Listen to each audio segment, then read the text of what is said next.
দেখো প্রথমেই দেখে আমার ছেলের খেলনাগুলো কত সুন্দর গুছানো। পাপা তুমি এগুলো খুব সুন্দর করে গুছিয়ে রেখেছো। ওই যে আমার মা আবার গেটের ধারে এখন বসে আছে। তো যাই হোক, এখানে খেলনাগুলো ছড়ানো। আর এইটা আমরা একটা ওয়াল স্টিকার নিয়েছিলাম, মিশোর থেকেই নিয়েছি। তো একটু খাটনি, এটা না আগেও একবার মিশোর থেকে নিয়েছিলাম আমাদের আগের বাড়ির জন্য, ওটা বেশ ভালো ছিল।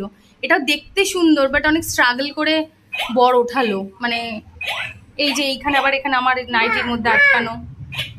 ও আচ্ছা, ও সবাই একটু দেখো, ওর বন্দুক দেখাচ্ছে।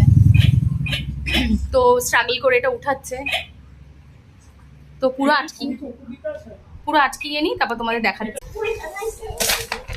এগুলো খুব মানে এই স্টিকারটা অতটা ভালো না, কারণ ভালো না মানে তুলতে খুব কষ্ট।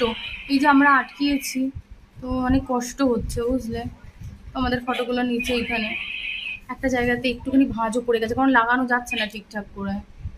দেখা যাক এখন কেমন হচ্ছে।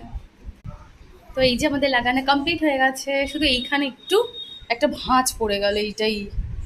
নালে দেখো কত সুন্দর হয়েছে এই দেওয়ালটা, শুধু একটা ভাঁজ পড়ে গেল। ঠিক আছে, কি আর করা যাবে।